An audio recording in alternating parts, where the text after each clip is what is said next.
تاکہ کافروں کو ہمت دے اور حوصلہ دے اور اپنی شرارت کرے۔ لیکن شیطان نے جب دیکھا اچانک کہ یہ فرشتوں کی جماعت ہے اور خود جبریل امین علیہ السلام وہ خود حاضر ہیں سید الملائکہ جماعت لے کر، تو وہ وہاں گھبرا گیا اور کسی کافر کے ہاتھ میں ہاتھ تھا تو وہاں سے چھڑایا اور کہا کہ انی اورا ما لا ترون، کہ مجھے چھوڑو، میں جو آج دیکھ رہا ہوں تم نہیں دیکھ سکتے۔ تو اس نے بڑی کوشش کی کہ یہ اپنا اس کو روکیں، لیکن وہ اس طرح نکلا اور بھاگا کہ سارے کفار نے اس کو دیکھا۔ تو ابو جہل کہنے لگا کہ نہیں نہیں نہیں، یہ سراقہ جو ہے نا، یہ مجھے لگتا ہے یہ مسلمانوں سے پہلے ہی ملا ہوا ہے، اور آپ کا یہ حوصلہ توڑنے کے لیے ایسا اس نے بہانہ کیا ہے، اور عتبہ اور شیبہ انہوں نے جلدی کی اس لیے مارے گئے۔ میں تمہیں یقین دلاتا ہوں کہ لشکر والوں کی جیت ہماری ہوگی، اور ہم مسلمانوں کو قتل کریں گے، بعض کو قید کریں گے، اور قیدیوں کو میں جو ہے وہ نبی علیہ السلام کے لیے بھی گستاخی کی کہ بولا ان کو بھی قید کر کے مکے لے جائیں گے اور پھر ان کو بھی شہید کر دیں گے۔ تو یہ ابو جہل ان کو ایسے حوصلہ دے رہا تھا۔ تو بہرحال یہاں پھر ایک عام جنگ کا سلسلہ شروع ہوا، اور ایک کافروں کے یعنی قتال کا وقت آ گیا۔ اس پہ امیہ بن خلف کا دلچسپ واقعہ ہے کہ پہلے بھی ہم ذکر کر چکے کسی ایپیسوڈ میں کہ حضرت سعد بن معاذ نے ان کو مکے میں بتایا تھا کہ میں نے محمد علیہ السلام سے سنا ہے آپ کی مبارک زبان وہی ترجمان سے کہ امیہ کو میرے اصحابی قتل کریں گے۔ تو امیہ بھی بڑا ٹوٹے ہوئے دل کے ساتھ ڈر ڈر کے آیا تھا، نہیں آنا چاہتا تھا جنگ میں۔ جب یہ نکل رہا تھا تو پیچھے اس کی بیوی نے بھی آواز دیا تھا کہ تم کیسے جنگ پر جا رہے ہو بدر کی، کیا تمہیں اس یسربی بھائی کے الفاظ یاد نہیں ہیں کہ جس نے کہا تھا کہ حضور نے فرمایا ہے کہ امیہ کو میرے ساتھی قتل کریں گے، تو تم کس طرح جا رہے ہو؟ تو وہ نہیں آنا چاہتا تھا، لیکن ابو جہل کا رعب تاب ان میں ایسا بیٹھا ہوا تھا، اور ایک سوشل آبلیگیشن ان کے لیے اتنا ضروری تھا کہ بنی ہاشم والوں کو بھی آنا پڑا۔ تو یہ تو ان او کرہن جس کو کہتے ہیں، خوشی سے یا رنج سے جنگ میں آ تو گیا، لیکن جب جنگ نے زور پکڑا اور کفار بھاگنے لگے، ٹک نہ سکے مسلمانوں کے سامنے، تو امیہ بھی بھاگ رہا تھا، اور اس کا موٹا تھا، وزن زیادہ تھا، بھاگ سکتا نہیں تھا، تو صحابہ کے اس بیچ میں آ گیا۔ تو اس کی دوستی تھی حضرت عبد الرحمن بن عوف سے رضی اللہ تعالیٰ عنہ پچھلے زمانے میں، اسلام سے پہلے۔ تو جب ان پر نظر پڑی تو امیہ کو ایک سہارا بن گیا کہ یہ مجھے بچائیں گے، تو اس کو آواز دی کہ عبد الرحمن میری جان بچا لو، آج میری جان بچا لو، میں اس کا بہت تمہیں بدلہ دوں گا، اور یہ میرا کچھ لحاظ ہے، دوستی ہے، یعنی ہر قسم کے واسطے دیے ہوں گے کہ میری جان بچا لو۔ تو حضرت عبد الرحمن بن عوف کو بھی خیال آ گیا کہ چلو میں اس کو حضور کی بارگاہ میں پیش کر دیتا ہوں، تو فی الحال ان سے بچا لیتا ہوں، تو آگے جو حضور کا فیصلہ ہوگا وہی فائنل فیصلہ ہوگا۔ تو اس بنیاد پر جو ہے عبد الرحمن بیچ میں آ گئے، اور یہ امیہ جب بھاگ رہا تھا تو حضرت بلال کی نظر پڑ گئی۔ حضرت بلال پر تو بہت ظلم کرتا تھا یہ امیہ، اس کا آقا ہوتا تھا، وہ پہلی قسطوں میں بیان ہو گیا کہ کس طرح غیر انسانی سلوک کرتا تھا حضرت بلال کے ساتھ۔ تو حضرت بلال نے جیسے دیکھا تو پکار کر کہا، اے اصحاب محمد، نبی علیہ السلام کے صحابیوں، یہ امیہ جا رہا ہے، یہ اللہ کا دشمن اور رسول اللہ کا دشمن، یہ نکلنے نہ پائے۔ تو اصحاب نے ان پر گھیرا ڈال دیا اور عبد الرحمن انہیں بچانا چاہتے تھے اور بیچ میں آ گئے اور کہا کہ میں نے اس کو پناہ دی ہے، میں اس کو حضور کے پاس لے جاؤں گا، لیکن صحابی کوئی نہیں سنتے تھے اور اس دھکم دھکا میں امیہ گر پڑا۔ امیہ جیسے گرا تو حضرت عبد الرحمن کو اندیشہ ہوا کہ کوئی اس کو تلوار نہ لگا لے، اس کو مار نہ دے، تو اس نے خود کو حضرت عبد الرحمن نے امیہ کے اوپر گرا دیا بچانے کے لیے۔ لیکن اس دھکم دھکا میں کسی شخص نے، کسی صحابی نے امیہ پر ایسا وار کیا کہ ناک اس کی کٹ گئی، کاٹ ڈالی۔ تو پھر امیہ خود کہنے لگا حضرت عبد الرحمن بن عوف کو کہ عبد الرحمن، ابھی میری ناک کٹ گئی ہے، ناک کے بغیر میں جینا نہیں چاہتا، ابھی تم چھوڑ دو، یہ مجھے بھلے قتل کریں۔ تو یہ بدبخت قتل ہوا اور جہنم میں سیدھا پہنچ گیا۔ تو یہ پھر فرشتوں کی ایک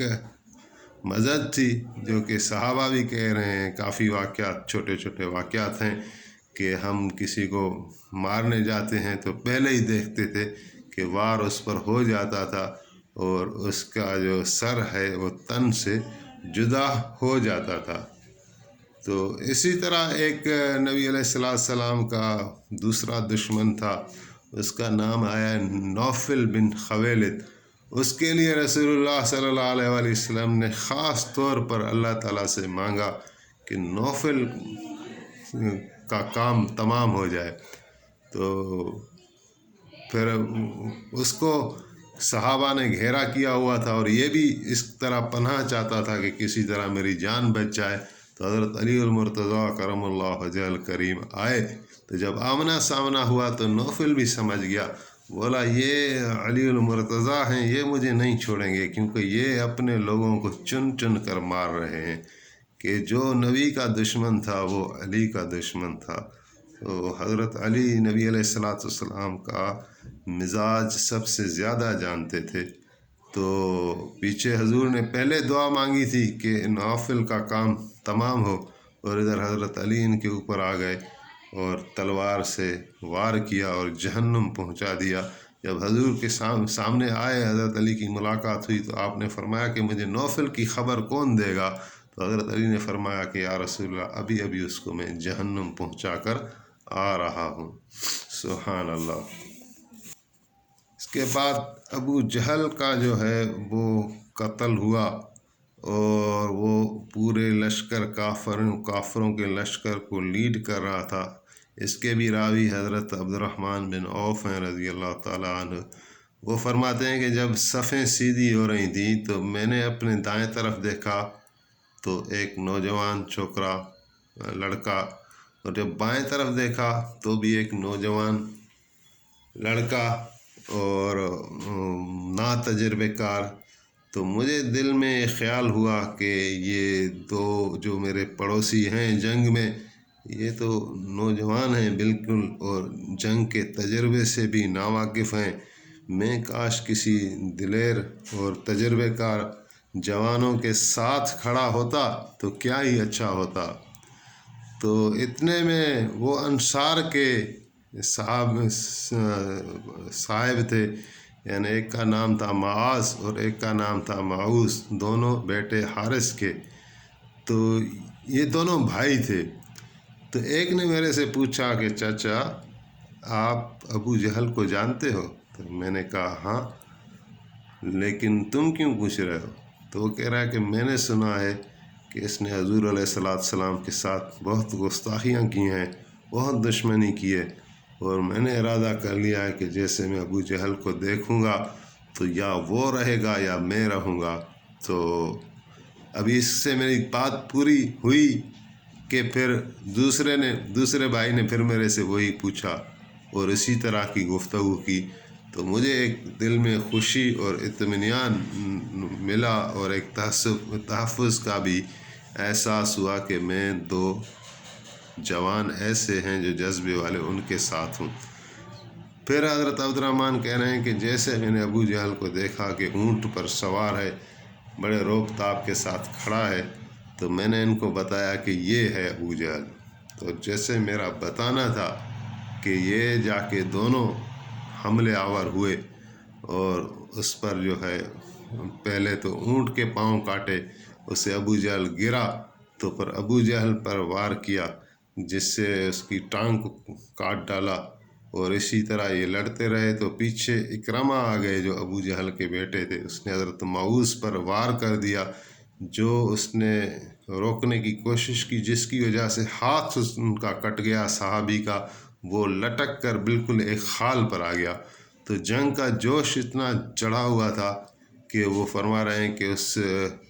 لٹکے ہوئے ہاتھ کو کہ وہ مجھے تکلیف دے رہا ہے، رنڈک بن رہا ہے، تو میں نے اس کو اپنے پاؤں کے نیچے ہاتھ کو رکھ کر اور کھینچا تاکہ یہ جدا ہو جائے، اور پھر ابو جہل پر اور اکرمہ پر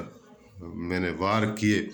اور وہ بہت یعنی خوش ہوئے کہ ابو جہل کو ہم نے مارا ہے، اور سیدھا بھاگتے ہوئے آئے کہ یہ ایسی خبر ہے کہ ہم رسول اللہ کو بتائیں گے تو حضور بہت خوش ہوں گے۔ تو یہ دونوں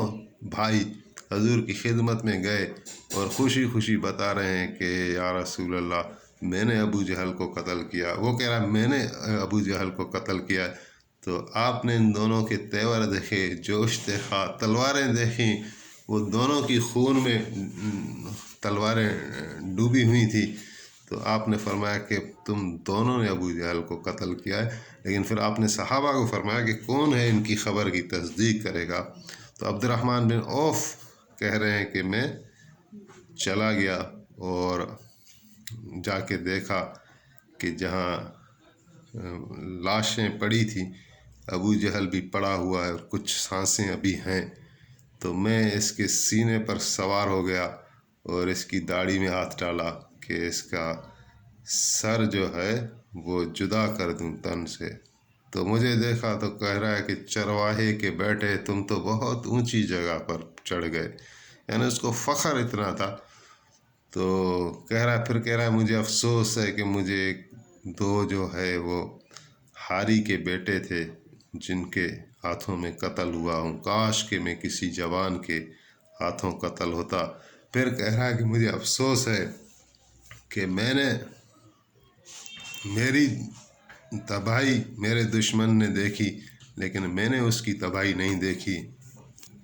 پھر کہنے لگا کہ اپنے ساتھی کو یہ میسج دینا، میرا پیغام دینا کہ جتنی نفرت میں کل تم سے کرتا تھا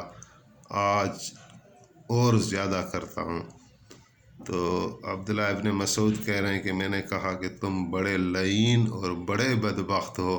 کہ فرعون نے مرتے وقت پچھتایا تھا لیکن تمہیں مرتے وقت بھی کوئی پچھتاؤ نہیں ہے۔ پھر اب ابن مسعود کہہ رہے ہیں کہ اس کی کڑوی باتوں کو میں مزید سننا نہیں چاہتا تھا، اور اس کی تلوار لی اور اسی کی تلوار سے اسی کی گردن کاٹی، اور وہ گردن لے کر وہ بھی اتنی وزن دار تھی کہ اس کو میں یعنی قسطوں میں اٹھا کر نبی علیہ السلام کی محفل میں آ کے پھینکی کہ یا رسول اللہ یہ ابو جہل ہے۔ تو آپ اتنا خوش ہوئے کہ آپ نے سجدہ شکر ادا کیا اور فرمایا یہ میری امت کا فرعون تھا جو اپنے یعنی کیفر کردار کو پہنچا۔ تو قصہ انشاءاللہ جاری ہے، اللہ تعالیٰ ہمیں اس کی توفیق دے، آمین۔